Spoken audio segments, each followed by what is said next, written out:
السلام علیکم، امید ہے سب خیریت ہوں گے۔ آج ہم جس موضوع پر بات کرنے جا رہے ہیں وہ ہے نوجوان لڑکیوں میں خودکشی کا بڑھتا ہوا رجحان۔ آخر ایسی کون سی ممکنہ وجوہات ہو سکتی ہیں جن کی وجہ سے لڑکیاں خودکشی کرنے پر مجبور ہوتی ہیں؟ ایسے کون سے اسباب ہوتے ہیں جن کی وجہ سے وہ زندگی بھر موت کو ترجیح دیتی ہیں؟ اس پر بات کریں گے۔ گزشتہ ہفتے چانڈکا میڈیکل کالج کی طالبہ سجدہ نوشین کاظمی نے خودکشی کر کے اپنی زندگی کا خاتمہ کیا، اور اس سے پہلے نمرتا چندانی نے ایسا کیا تھا، اور اگر پیچھے جائیں تو نادیہ اشرف نامی ایک طالبہ پی ایچ ڈی کر رہی تھی، انہوں نے کیا تھا ایسا، اور ایک اور طالبہ تھی، یہ صرف سندھ کی بات کر رہا ہوں، نائلہ رند۔ تو یہ چار جو لڑکیاں ہیں، یہ صرف جو سندھ کے تعلیمی اداروں میں پڑھنے والی طالبات تھیں، ان کے حوالے سے بات کریں گے۔ اوورآل پاکستان میں جو ہوا تھا، یعنی کہ بی این یو میں ہوا جو لاہور میں، یا پھر بحریہ یونیورسٹی میں ہوا، اس حوالے سے ہم بات نہیں کر رہے ہیں، فی الحال سندھ کا فوکس ہے، اس پر بات کریں گے۔ اور میں نے اس پہ ایک تحریر لکھی ہے، ایک بلاگ لکھا ہے، پہلے ہم اس کو پڑھتے ہیں، پھر دوبارہ آپ سے ملاقات کرتے ہیں۔ نائلہ، نمرتا، نادیہ اور اب نوشین، کیا یہ سلسلہ یوں ہی چلتا رہے گا؟ سال 2019 میں آصفہ ڈینٹل کالج لاڑکانہ میں آخری سال کی طالبہ ڈاکٹر نمرتا کی پراسرار موت نے کئی سوالات کو جنم دیا۔ وہ سوال جنہیں جوابوں کی تلاش تھی، ان کا مقدر کوڑا کرکٹ بنا۔ یوں نمرتا کا خون رائے گاں گیا۔ 2 سال بعد لاڑکانہ سے ایک اور لاش ملی ہے، اب کی بار نمرتا نہیں، نوشین کی لاش ملی ہے۔ یوں گزشتہ 4 سالوں میں سندھ کی 3 مختلف جامعات میں زیر تعلیم 4 طالبات نادیہ اشرف، نائلہ رند، نمرتا چندانی کے بعد نوشین کاظمی نے خودکشی کر کے زندگی کا خاتمہ کیا۔ طالبات خودکشی کرنے پر کیوں مجبور ہوتی ہیں؟ آنکھوں میں خواب سجائے مستقبل کو سنوارنے کا عہد لیے گھر سے نکلنے والی طالبات کے ساتھ آخر ایسا کیا ہوتا ہے جو وہ خودکشی کرنے پر مجبور ہو جاتی ہیں؟ ہر لڑکی کی اپنی کہانی ہوتی ہے۔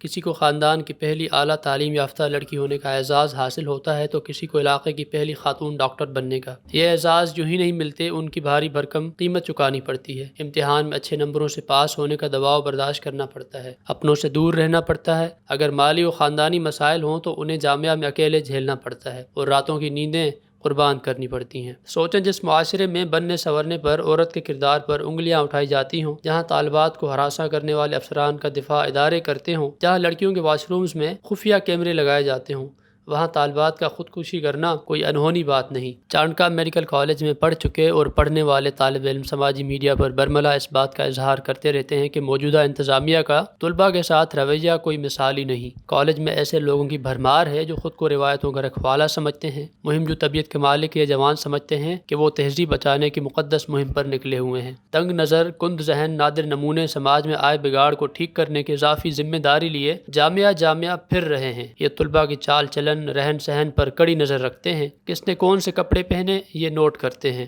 انتظامی عہدوں پر فائز یہی وہ لوگ ہیں جو آئے روز اخلاقی لباس زیب تن کرنے کے اعلامیے جاری کرتے رہتے ہیں۔ ہر جامعہ کے اپنے اصول ہیں، کہیں جینز پہننا ممنوع ہے تو کہیں شلوار قمیض، تو وہیں کچھ جامعات میں ٹائٹس پہننے والی اور سر پر دوپٹہ نہ اوڑھنے والی طالبات بے حیائی پھیلانے کی مرتکب ٹھہرائی جاتی ہیں۔ یہ ہے ہماری جامعات کا حشر، جہاں ماں سوائے درس و تدریس کے باقی ہر کام ایمانداری سے سر انجام دیا جاتا ہے۔ آخری اور اہم وجہ، کیا ہم بات کرنے کو تیار ہیں؟ یہ بات درست ہے کہ جامعات میں انتظامی عہدوں پر اپنے کام میں مہارت رکھنے والوں سے زیادہ دوسروں کے کام میں ٹانگ اڑانے والوں کی ہے، لیکن کیا ہم نے کبھی ان پہلوؤں کو اجاگر کرنے کی کوشش کی ہے جن پر ہم بات کرنے سے کتراتے ہیں؟ جانے والے تو چلے جاتے ہیں، لیکن پیچھے رہ جانے والوں کے لیے آدھے ادھورے تلخ سوال چھوڑ جاتے ہیں۔ ماں باپ، بہن بھائی، دوست یار، سب کو اس بات کا غم رہتا ہے کہ مرنے والے نے ہم سے کیوں نہیں بات کی، ہمیں اپنے مسائل سے کیوں نہیں آگاہ رکھا۔ یہاں سوال یہ پیدا ہوتا ہے کہ کیا ہمارے ذہن اتنے کشادہ ہیں کہ ان کا سچ سن سکتے ہیں؟ گزشتہ سال کی بات ہے، میرے ساتھ کام کرنے والی ایک دوست اپنی سہیلی کے بچھڑنے پر ذہنی تناؤ کا شکار ہو کر نوکری سے ہاتھ دھو بیٹھی۔ وہ بتاتی ہیں کہ میری دوست نہایت ہونہار، ذہین، کتابوں سے محبت اور پڑھنے پڑھانے والی، سماجی موضوعات پر لکھنے والی، ذہنی امراض پر کھل کر بات کرنے والی، سیر و سیاحت کی شوقین، گھنٹوں گھنٹوں مجھ سے بات کرنے والی اپنی سہیلی کے بچھڑنے پر میں ٹوٹ چکی تھی۔ جب معاملات آپ کی دسترس سے باہر ہوں تو آپ چاہ کر بھی کچھ نہیں کر پاتے۔ ایسا ہی کچھ میرے ساتھ ہوا تھا۔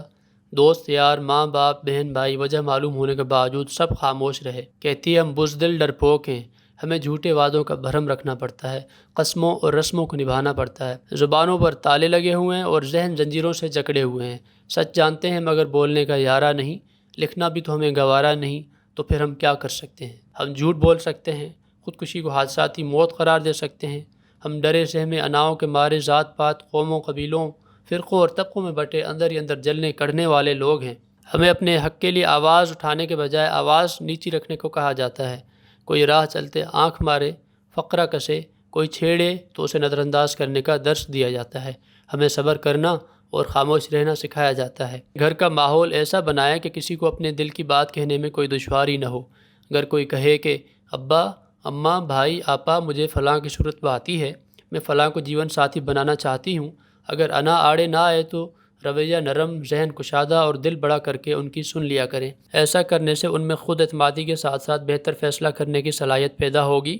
وہ موت کو مسائل کا مستقل حل سمجھنے کی بجائے زندگی کو بھرپور انداز سے جینے کا ہنر سیکھیں گے۔ وہ پیچھے مڑ کر دیکھنے کے بجائے آگے بڑھنا سیکھیں گے۔ آخر میں صرف اتنا کہنا چاہوں گا کہ مقصد کسی کے کردار پر شک کرنا، سوال اٹھانا نہیں، بلکہ خودکشی کی تمام ممکنہ وجوہات پر بات کرنا ہے جن پر ہم بات نہیں کرنا چاہتے۔ اگر آپ کو آج کا ولاگ پسند آیا تو لائک، شیئر اینڈ سبسکرائب کرنا مت بھولیے گا۔ شکریہ، اللہ حافظ۔